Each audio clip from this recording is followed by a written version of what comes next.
My 8-year-old high-functioning son loves to spin. He says he loves watching everything in the room move really fast and says he doesn't really get dizzy. How can he get this same input during the school day? His 504 allows for movement breaks, but there is only a trampoline, mat, and weighted blanket. And she says, Okay. thank you. Okay. Well, one thing, I mean, we'll always throw this disclaimer is you want to make sure any type of intervention, you're going to want to look at the research first, obviously, because that's what we do as BCBAs, as behavior analysts, is what we do. With that being said, just hearing about what the different options are at school, there's a couple different things you could look to do if there's not kind of that same input that he's getting at school. You could potentially look toward him having earning time at home if there's something at home that he really enjoys doing that maybe he doesn't have access to at school. Another option you can look at is teaching him to do it with a peer, because it's really socially appropriate. It's a good opportunity to build those social skills at school.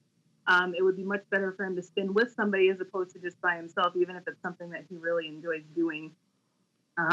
Another thing you could look at, you mentioned that he likes to watch things spin. Are there any things that are appropriate that he can actually watch? I mean, those fidget spinners are a big thing these days, or a video, or even some of those, I think they're Disney toys that spin really fast. So it's something that he could potentially do in the classroom and work toward as reinforcement for some of the other things that you're trying to teach in that setting. Excuse me, there's a lot of research on what's called match stimulation, where you're teaching them to get the same stimulation or the same type of input, just with more socially appropriate behaviors, let's say.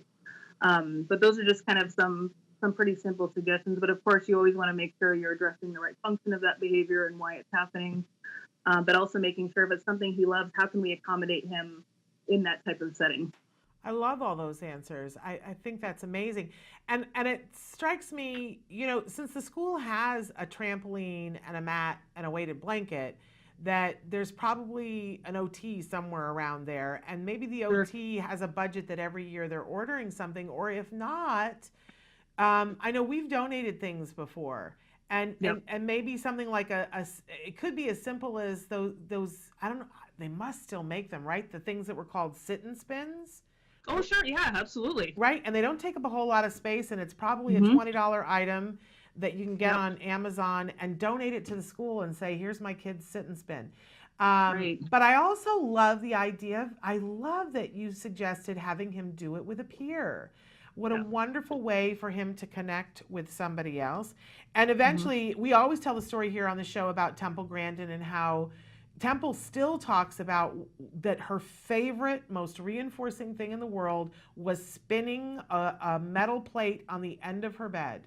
And that Yep. and she says to me now that she would, she's happy to do it now, and that when she gets overstressed, that she'll spin something, that seeing the colors of it spin. And that what her mom did was she just worked into limiting to, you get this time to spin and the rest of the time you don't. And if you do everything that Yep. you're supposed to do, then you get to spin.